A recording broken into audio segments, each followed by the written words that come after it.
Welcome to Two Women Who Give a Puck. My name is Sarah. And I'm Tara. And we are here to highlight the experiences of females in hockey, both players and coaches, as well as to provide tangible action items to create a more positive environment. Look at you go. I know. We were just saying it's been a minute. Sorry, everyone. It's Hockey season. Hockey season started. Full-time jobs, so it's been a bit since we've recorded one, but we're excited to be back in the studio with Diane Smith. Today is our guest, and she is a former college hockey ref. And so we're going to get into a different aspect of hockey, not just a player or coach, but also talking about reffing, because that is another opportunity where more females can get involved. And so we're really excited to have you to talk about your experiences and to really encourage, more women, more girls to get into the wonderful world of reffing, the challenging world. I would agree. Yes. Personally can't imagine myself ever reffing. There's too much gray in my world, and reffing's a bit more black and white, but maybe Diane can convince me. Yes. Yeah. Yeah. Welcome. Thank you. Thank you for having me. Yeah. I'm excited to be here and talk some hockey. Yes. Always fun. Yeah. So let's start right off the bat with you sharing your hockey story. What got you into the sport and what made you fall in love with it? Yeah. So I grew up, I didn't start playing hockey, I guess, until I was like 11 or 12, but kind of grew up a baseball fan. And like most girls interested in baseball, I was told baseball's for boys, girls play softball. So I grew up playing softball and volleyball and then got into hockey. And the moment I first saw a hockey game, I knew that was going to be my primary sport. I just loved the speed of the game and kind of how fast the pace of play and everything was just so much faster than softball and volleyball. So I started skating at an outdoor rink by my house and kind of got my feet wet that way. And then I heard there was going to be girls' high school hockey starting right about the time I was going to start high school. So I did some open hockey, kind of pickup hockey kind of stuff, and then went out for the high school team. And back then, I can't remember if I'm a bit older than you two or not, but back then, those first few years, it was like if you were a warm body with skates, they would put you out on the ice. So I don't think there were any cuts. Pretty much everybody made the team back then. And there was such an interesting level of skill back then. There were some girls that had never skated before going out for a high school team. Some girls like me that had played some pickup hockey. There were the former figure skaters. And then, of course, some of the girls that had played with the boys growing up. And so it was an interesting mix. But I ended up working reffing my first game when I was in high school as a junior in high school. And that's a different story. We can get into that in a minute. But kind of kept going through high school, really enjoyed playing hockey and wanted to play in college. And it was about that time I heard the U of M was going to have a women's team. Set my sights probably a little too high for that. The caliber player they were looking for was not where I was at. But my senior year, I heard that St. Cloud State was going to have a D1 team starting what would be my freshman year of college. So I kind of set my sights on that and worked really hard to try to get there. And that first year, they were not able to recruit. I think they had kind of announced they were starting the team a little late. So they were just going to do an open tryout and everyone was going to be a walk-on. So I got there the fall of my freshman year and went to the tryouts, kind of made it to the last day of cuts and ultimately ended up getting cut. But sometimes there's a silver lining in those things that seem, like a big deal at the time. And that's what ended up kind of having me focus my hockey energy more toward getting back into reffing. And it was still a couple years till I got back on the ice reffing, but that was kind of the turning point, I guess, for me. So then I got into reffing and just kind of kept working my way up the ranks, youth hockey, got to some state tournaments and did some state tournament championship games, got into high school hockey, reffing, kept working my way up, and then ultimately into college hockey as well. So that's kind of my hockey story in a nutshell as it was. That was a nutshell, though. That was good. Yeah. But you did mention just falling in love with the game. And I think that's really for all of us and anyone who's tried at any age, whether they're 4 or 5 or you more towards high school or our buzzer beaters who are starting, some of them in their 40s or 50s. Yeah. There is just something about the game. Like, it is so much fun, and it's fast, and it's exciting, and you feel just so strong, and it's just so different and unique. Yeah. Like, no game is ever going to be the same. Like, no breakout play is ever going to be the same. Right. Like, exactly. There's just something so fun and unique about hockey. Yeah. And it's not like any other sport. Like some sports I think you can pick up as an adult and kind of like, as long as you're athletic, you just kind of get it right away. But hockey's one of those that you can tell the beginners out there, it takes a while to figure out these blades on your feet kind of thing. So, it is much more of a challenge because you already know how to run. Yep. Right. But you don't know how to run in hockey. You got to figure out that skating. It's definitely different. That's for sure. Yeah. Yeah. But it's a good challenge. Yep. Yes. And I think the mental piece of it too is you can watch as much hockey, but until you're on the ice and actually like seeing it like at eye level, it's very different. That's true. When I first got into hockey, I watched a lot of Gopher men's hockey, and the North Stars, I think, had already left for Dallas at that time. So there was not much NHL hockey around. I'd get some on MSG, like the Eastern NHL teams and stuff, but I didn't really understand how the line changes worked. Like suddenly a new player would be out there, and I'm like, but that wasn't the other guy. Where did he go? And so once I got to actually watch some games in person and see, those line changes, and obviously once I started playing, you get it pretty quick. But those things you don't really realize when you're just watching a game on TV or something. Right. And it is very different whenever you tell non-hockey people that a shift is like 45 seconds to a minute. They don't believe you. Right. Like that. Maybe that squirts. Yes. That too. Like it's 2 to 3 minutes, right? No, it's a sprint. Can you game. tell what we about this weekend? Right. Yeah. It does take them a while to realize what a minute is. At our girls' practice, we had them say how long a shift should be. Yep. And they said a minute and a half, and then we made them skate for a minute and a half. That's a long time. They regretted it. That is a long time. Yeah. They realized a minute and a half is a long time, and that a minute, 45 seconds to a minute is much better option. Yeah. Yes. Sometimes even 30 seconds is enough if you're really going all out, up and down a couple times. That's right. Yeah. Yeah, but looking from the outside, that just doesn't, because no other sport would you kind of only be right. like in there. Yep. And changing on the fly too. Yeah. That's kind of, I think, unique to hockey. Maybe a couple other sports. I'm not really sure, but I think, like changing on the fly, a lot of new people to hockey don't really understand that either. Like you just go off the ice when you're tired. You don't have to check in with somebody or report your number or anything. No, you just go to the bench and somebody else comes out. Yeah. And it's also, unlike a lot of sports, there's not plays, right? Like there's a philosophy, there's, a forecheck and a backcheck and a defensive zone coverage and all, but there's not plays. You're not sure where your teammates are going to be. And so like that constant thinking and the speed at which you have to think is very unique to hockey as well. It's always fluid. Like you can try and set up plays, but then the other team does something different or your teammates do something different and you just have to adapt. Yeah. Yep. So I can imagine that makes reffing even that much harder. With reffing, there are systems in place, like I guess with most things. So you have your positions where you're supposed to be. And generally speaking, it tends to work out. Every once in a while you see a player ref collision and nobody ever wants that because it takes the player out and it's dangerous and all of those things. But those systems really help try and keep us out of the way, as much as we can. But we're still, full humans out on the ice and we take up space. So, but we try to stay out of the way. Yeah, most of it. I'd say most of my games I only notice the ref when like at the face-offs or and that's what we're looking for. Yeah. The games that were not noticed, that's a good working game. Yep, exactly. So what made you decide to start reffing? Because that's not, kind of a normal high school job that people search out. That's a good question. I remember sitting on the bench during a high school game, and every once in a while we had this female linesman or linesperson. And I think at the time she was probably the only one. She was the only one I remember.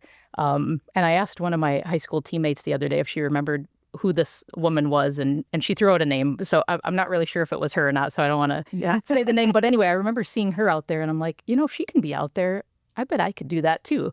So in my junior year of high school, I went out and did the USA Hockey Level 1 certification for reffing, which is like a classroom portion. There's an on-ice portion and then a written test, and then you get certified. And that first game, I was like 16 years old, and there was no mentorship program established in that district at the time. So they put me and another brand new official who was probably 14 years old. Oh, no. Both of us out in our first game. And I can't remember if it was a squirt game or a mite game or something like that. But these coaches had no problem telling us how much more training they thought we needed. That's a nice way to say it, maybe. Did they know ahead of time that you were I think they could tell we were brand new, and it was really early in the season too, so it was probably pretty obvious. But I remember going to the locker room after that game with my young partner, and he said he's absolutely not ever doing that again. That was the worst experience he'd ever had. Wow. And I would say it was a terrible experience for me too, but I think I had just a little different mindset that I knew I didn't want to go right back out there right away, but that I would eventually, and eventually ended up being several years later. I didn't work another game that year after that experience, Wow. but when I did go back several years later, that district had a mentorship program set up. So I did the same level 1 certification again. But when I went out for my first game, I had a guy dressed all in black, another ref, who was skating right behind me and just kind of helping make sure I was in the right position. I was one with the stripes on and the whistle, so I was making the calls, but he was kind of helping guide me and make sure, again, I was in the right position, just kind of helping me see the game a little different, I guess, and making sure I saw it through a more experienced ref's eyes. right? So that was really helpful. Yeah, I have seen that more and more actually in our buzzer beaters. A lot of times Oh, good. they have kind of that extra mentor rep, or even if there are only 2, like one's kind of that senior Or rep, our senior one's ref. the Yes. kind of the trainee, Yeah. and that seems to help out more, because I can imagine, you're 2 fresh kids, Right. and there Yes. are adults Yes. on the bench. Yep. And that's got to be incredibly intimidating. One, I think for some people, it's intimidating to be the one making the calls and, even just calling offsides or saying, oh, no, that's a penalty. And the parents in the stands, a lot of parents that I hear in the stands and coaches, no matter if it's actually a penalty or not, or even when it is a penalty, they're still going to yell and get mad and say that was a terrible call, ref. Yes. And that wasn't a penalty. And so it's a completely different mindset that you need to have to be able to withstand all of that. That's very true. There's a lot of negativity coming at refs a lot of the time, and it's hard. I know as a player, I played for a lot of years too, and when there's what you think was a bad call that went against your team, you want to sometimes voice your frustration. Yeah. But I think sometimes too, remembering the refs out there are people, and no official, at least I never did. I don't think any of my partners ever went out for the start of the second period. Boy, I hope I blow a couple of calls this period. We're all out there trying to do our best, trying to do a good job, trying to call things both ways. Mm-hmm. We really never have a vested interest in the outcome of the game, So, I think everyone's just out there trying to do the best they can, even though it might not always look that way. Right.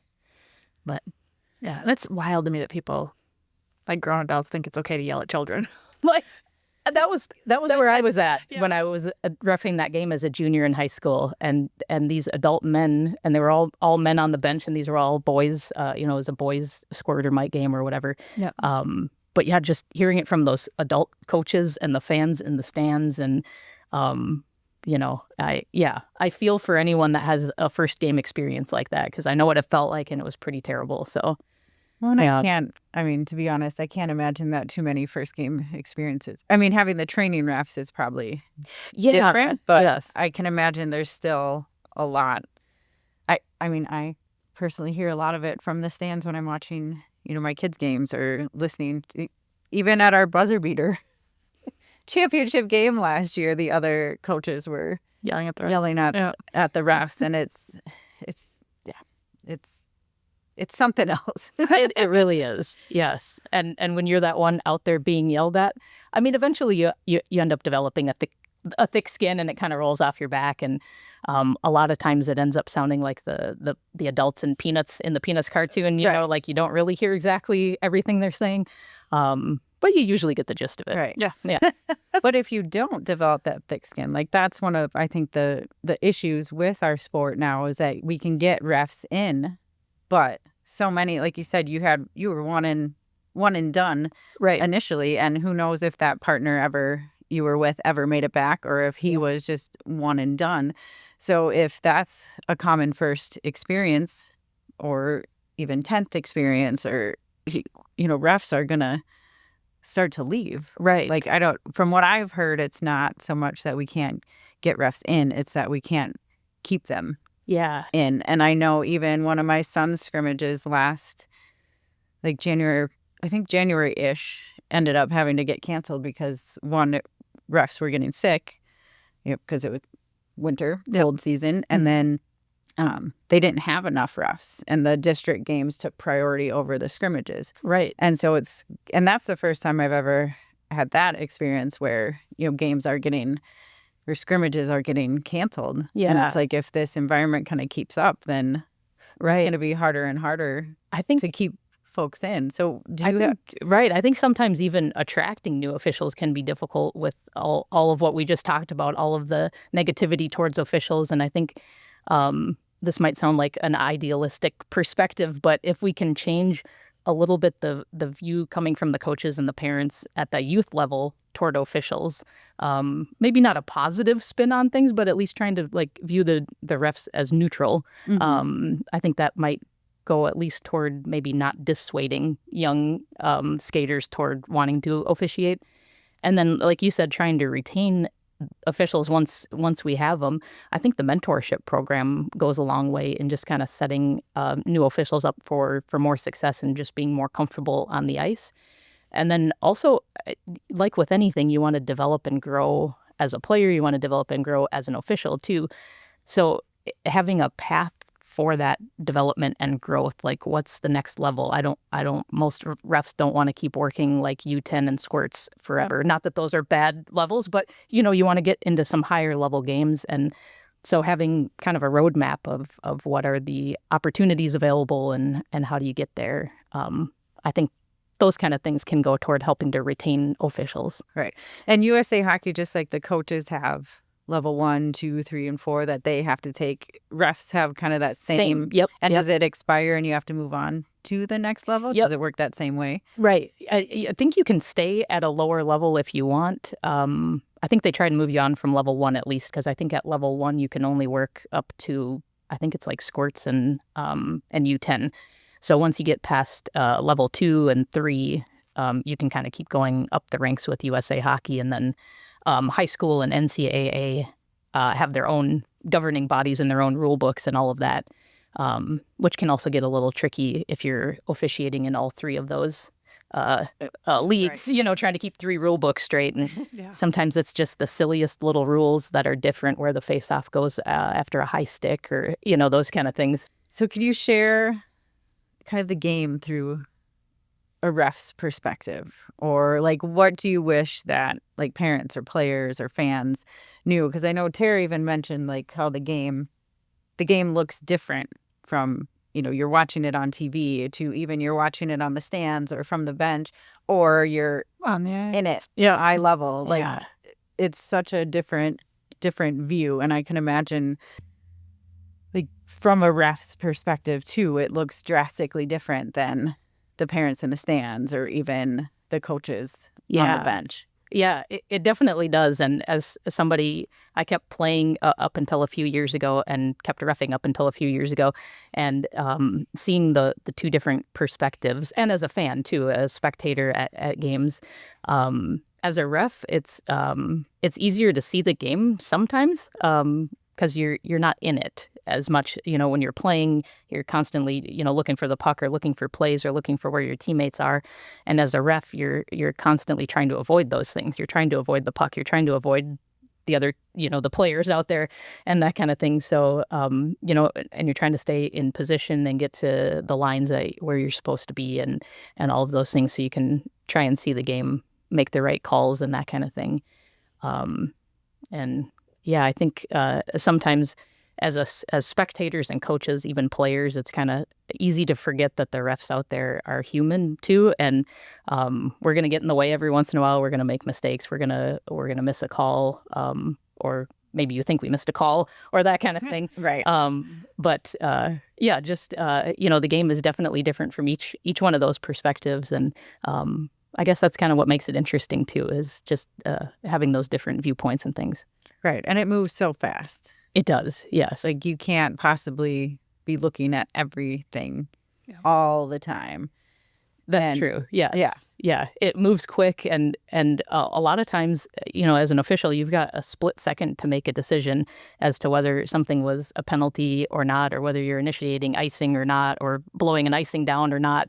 All of those things, you've got kind of a split second decision. And if you hesitate too long, you start to lose credibility pretty quick. Yeah. Right. But also if you don't process it for a second, you go with your first instinct. Sometimes that might not be right if you don't have enough experience. So it's an interesting balance at first. And I think like with anything, the more experience you have, the better and easier it gets to make those judgment calls. And a lot of times your arm's up in the air before you even thought about what just happened, which is kind of interesting. When I got to that point where suddenly my arm was up and I'm blowing my whistle and I'm like, wow, okay, that was quick. Right. It was a trip or a hold or whatever. But yeah, it's a fast game. Yeah. Even at the younger levels, I mean, it still moves pretty quick. So yeah. So it is practice, and it's giving those newer refs or any ref just that grace to learn, because it's like as a coach, as a player, Right. as a human being, like we want to constantly be learning and developing, and we are constantly like making mistakes and learning from, or ideally. Ideally, we are making mistakes, and then ideally we're learning from them. So having that, like remembering that in a ref is incredibly important, because they are humans. They are. And they are learning. And like you said, it's a split second. Right. And there's a lot going on. Right. And a lot of even just rules. We had because we'll have coach controlled scrimmages towards the beginning of the season, and one of our coaches was the on ice coach, and he was just like, oh, I have so much more respect for refs now. After doing this, I was like, I feel like every parent should have to do this. And then because even just seeing the different view like is a huge, I think, learning from being that parent in the stand to being on the ice and seeing that different view. And so many of them haven't played and have never seen that view. Yeah. So even just getting to that point and that stage can be incredibly helpful. Right. I think initially it's a lot harder than it looks. That's what people realize their first few games. Right. And then kind of, as you pointed out too, Sarah, at the younger levels, that's usually where the officials are learning too. So as the players are kind of learning the game, the coaches are sometimes new too. A lot of times the officials are new. So I guess everybody's just having a little grace with each other to know that everybody's at that squirt and U10 level. Everybody's kind of learning a little bit at that level. So, and there has to be a space for those officials to start. Right. Just like there's a space for coaches to start and players to start, there has to be for officials too. And I guess, like I said, just giving those new officials a little grace to hopefully keep them coming back. I mean, the last thing we want to do is do all this work to attract new officials, and then we can't retain them. Right. So, right. Now, if a little girl saw you on the ice officiating, what would you say to her? Would you encourage her to go out there, or what kind of advice would you give to her? I would say go for it. I mean, there's if they're interested. Obviously, it's not for everybody, but if they're interested, it's a great way to build leadership and confidence and like quick thinking on your feet. And you meet a lot of cool people along the way. Just playing, I'm sure, and coaching, you two have met a lot of cool people along the way. Reffing, it kind of opens up just another avenue, I guess, of people involved in hockey.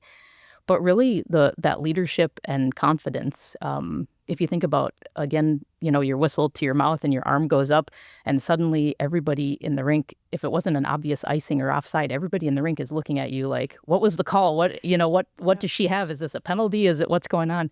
And you have to have the confidence to make that call, and sometimes the confidence to go over and explain it to the coach, because pretty much no matter what call you make at those younger levels, half the crowd's going to be upset, the other half is going to be happy. So that one coach might need an explanation as to why their player's sitting in the box or something. So I think it builds good leadership and confidence and things like that. So I think if there's young girls out there interested in it, it's a good opportunity to to really take those skills from hockey, and then they transfer well into life too.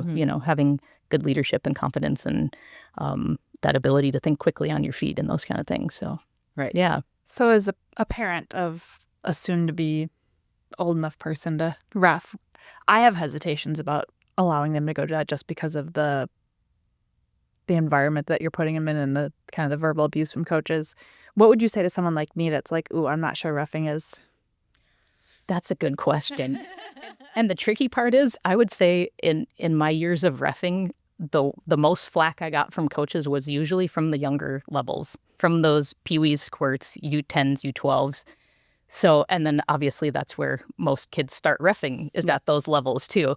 And I don't know. I really think just having good experience in the game as a player, and hopefully having some positive experiences with officials where, or at least, again, neutral experiences. Maybe it's not always positive, but at least neutral, things that aren't negative, can maybe help a little bit. And I wish it were easier for young officials to get into the game. I do. But I think, a lot of times they do have those mentorship programs now, and that kind of, that mentor can kind of help those younger refs get established in kind of like how to talk to coaches and those kind of things. But I could see that as a parent being a real concern, like wanting to you want to protect your kids, right? Like that's what parents do. Although there is something to be said for having someone else yell at my kid instead of me. Oh, there you go.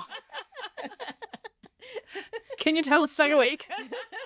There'll be plenty of opportunities for that if they're refing, for them to get yelled at. Yep. Yeah. I mean, yes, it is what it is. That's fair. That's fair. So we've talked a lot about kind of the downsides of reffing, but you're obviously incredibly passionate about reffing, and you've enjoyed it, and you came back to it, and you worked your way up to higher levels of reffing. So what is it about reffing that you've just absolutely loved, and what positive experiences have you had in the space? Yeah. I think for me, it's love of the game, as we kind of mentioned before. And when I realized playing college hockey wasn't going to be my path forward, I had to kind of figure something else out. And so when I was playing in WHAM for a couple of years and some super rink leagues and things, but when I got back into reffing, it just kind of reignited my love of the game, I think. And it's definitely a way to stay in the game in still a competitive sort of manner, once your competitive playing days are kind of done. Although WHAM can be pretty competitive, I know. I always like to remind the other team that we all have to go to work tomorrow when I was playing and reffing too, really.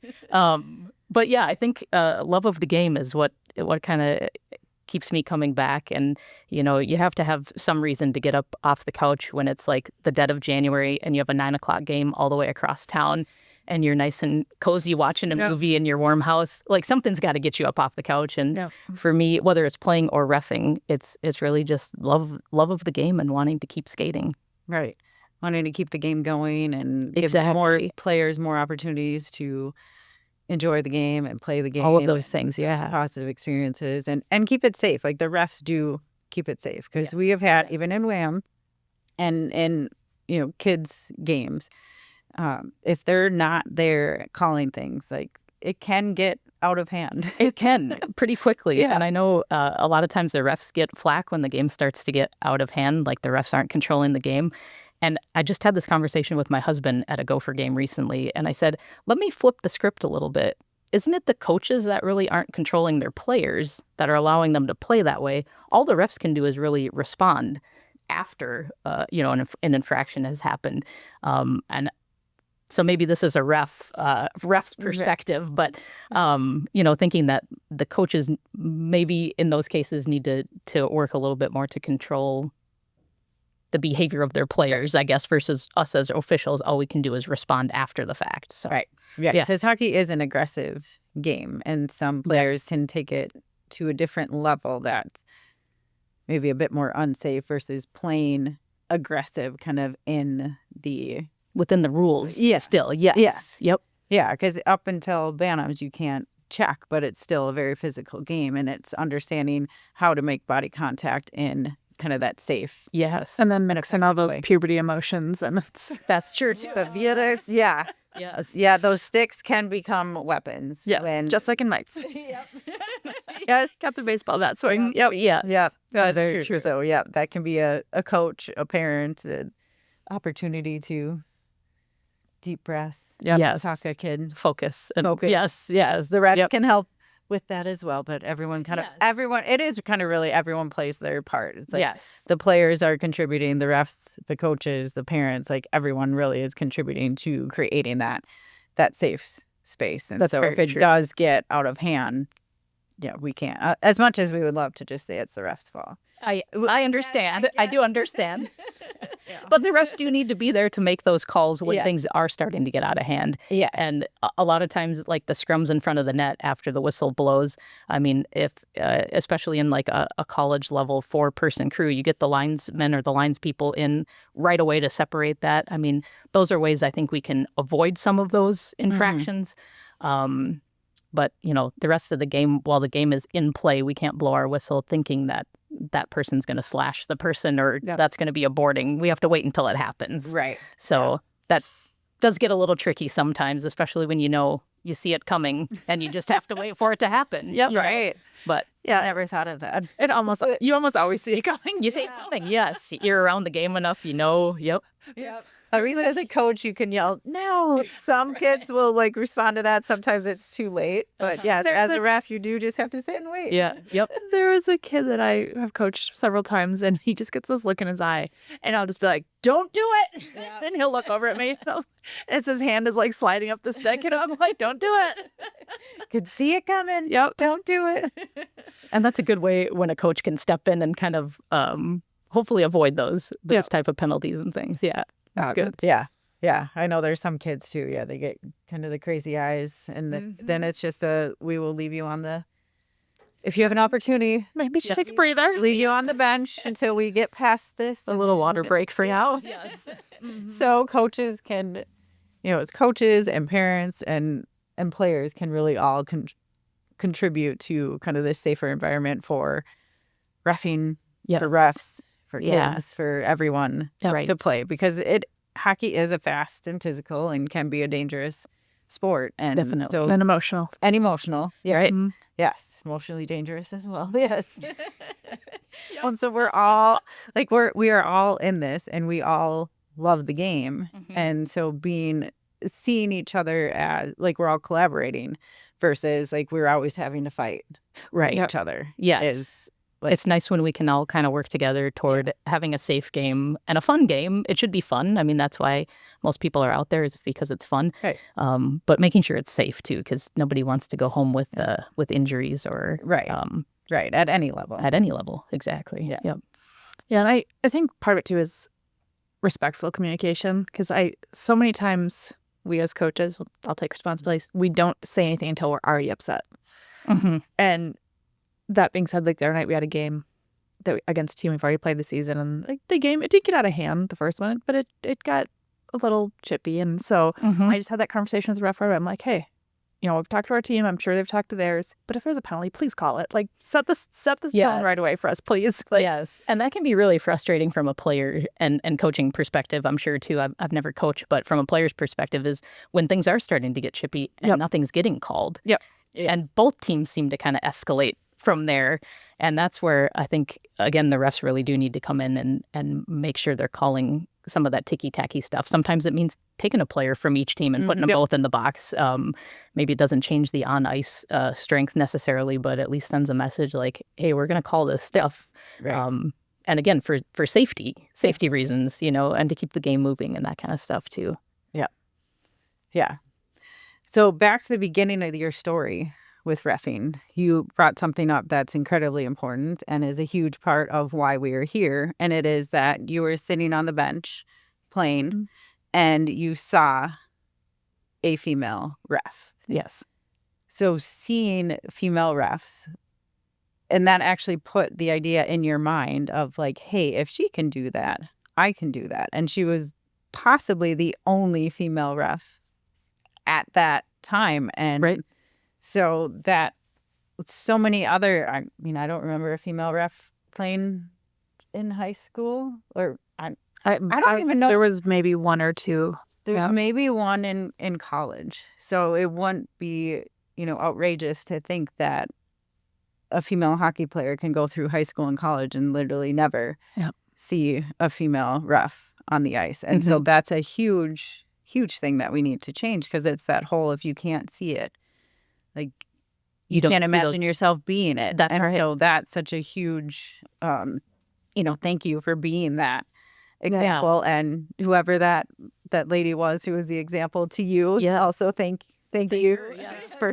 you as well, and all the other female refs who are out there. I can imagine that as a female coach, we feel very outnumbered, and so I can imagine that the percentage of female refs, who knows, I don't know the percentage, but it might be even smaller. It's pretty low. I think the last number I heard, at least in the high school association I was in, I think was around 10 or 15% at the most. Oh, wow. When I first started doing youth hockey, I think I was one of 3 or 4 out of like 120. So pretty small percentage for sure. And now I think in youth hockey anyway, I don't know the exact numbers, but girls are a large percentage of the total number of youth hockey players now. And it's great. I love seeing female coaches out there too. I think that's a good example for young girls too, to see just have that positive adult female influence in their life, but also see that as an opportunity for them in the future too, maybe coaching or reffing or something. Yeah. So it's very important for all of us, as uncomfortable as it is, and how much we hate it sometimes. Literally sucks your soul sometimes. Sucks your soul. Like, it is so important to be that example. And really it is deep down inside. Like, we do it because we love the game. And like you said, you ref because you love the game. And no matter how many hits we take as coaches, no matter how many times we feel like people are pushing us back, it is that love of the game and just that knowledge that, like, it is important for us to be out there for our girls to see us as examples. Yeah. And so thank you so much for being that example, and then, being on here to encourage more girls to get in, and also, the parents, the players, the coaches, to create that safer environment so that we can keep those officials and those. I think the girls can have a harder time with that negative feedback. And we've talked about this before, where the difference between especially young men and young women is the young girls want to do things correctly. They want to know, what are the rules and how do I do this the right way? And just like coaching and playing, refereeing, I'm sure you make a ton of mistakes. And especially when you're learning. And so I can see why it's even harder for a young girl to be like, I want to go do something that I'm going to screw up. That's a really good point. That's hard. And whereas I think men, and whether it's real confidence or false confidence, they're better at I'm gonna wing it. I'm gonna figure it out. I'm gonna fake it till I make it. And that is not a skill that a lot of girls are. It's not innate to them, and it's not taught to them. And so I can imagine how hard it would be. Like, even I'm like sitting here like getting nervous thinking about refereeing, and I'm not even having to do it. I think it's really sad that going through high school and college even, that you only saw a couple of female officials. I know it was kind of a big deal when I was still doing youth hockey. For District 3, we had a section or a district playoff game. And so a 3-person crew, there's 1 referee and then 2 linesmen or 2 linespeople. And we were all females. And that was the first time that district had an all-female crew, of a 3-person crew anyway. And that was pretty amazing. And I do remember one of my college games with a 4-person crew, and we had all women on that one as well. So very cool. But it was few and far between. There were so many games where I was the only female in the locker room on a 2, 3, 4-person crew, and sometimes I'd go weeks and not have another female partner, and that was fine. I mean, I just got used to it. But I hope I was that positive influence in some young girl's life, seeing me out there and thinking, well, if she can do it, I can do it too. So hopefully there's some girl out there. Well, she might not be that little anymore, but hopefully there's some some female out there that's officiating just because they saw me skating out there, just like I was when I saw the other ref out there. So Yeah, I'm sure there are. I hope so. Yeah. Yep. All right. You ready? Serious question. Okay. What do you want your legacy to be in hockey? I have two separate approaches to this, Okay. as a player and as a ref. So as a player, I hope I was a good teammate. I hope I made my teammates better, by being out there and being a positive influence, hopefully. And as a ref, I hope I encouraged one other girl to get out there and ref. I hope I called a fair game, and I hope I saw things both ways. I guess I hope for those things to be my legacy. Yeah. Okay. Well, thank you for being here today. And I'm so happy that you're here, because so often when we talk about hockey, we think of parents a little bit, definitely the players. From us, like, we have a coach's perspective, but a lot of times we forget that referees are a huge piece of that, Right. because they're not part of our day-to-day life, right? They're just they're a number that shows up at the rink, right? Absolutely. So Yes. I'm so happy that you're here today. So thank you for taking the time to do this. And thank you for letting me share a little bit. Yeah. It's nice. I hope for people to kind of get a referee's perspective on the game. And again, I hope there's some young girls out there that are going to try it, give it a try. So Yeah. Well, I will always remember it has to happen first before we can call it. Yep. I don't know. That was such a light bulb moment for me. I was like, oh crap, you're right. we can only react. You have to wait for that player to trip that player. You can't call it just because it looks like they're gonna trip. Proactive tripping. There were times I wish I could have done that. No, but it is so, as coaches, you're you're trying to be proactive and stop the trip, but Yes, it's such a obvious statement, but Yeah. it was such a light bulb. That's me one of today's takeaways. I'm glad I could help. I will look at Rafi. It's so different now. Oh, that's great. Yeah, so silly. Yep. I love it. All right. Well, thank you so much for being here. Thank you for having me. Yes, we This might is have great. to have you back again because it's just fun. This is great. Yeah. Loved it. Awesome. All right. So to end the podcast, I want to remind all you ladies out there that we belong in hockey and we deserve to be a part of the greatest game in the world. And don't forget to invite someone else in.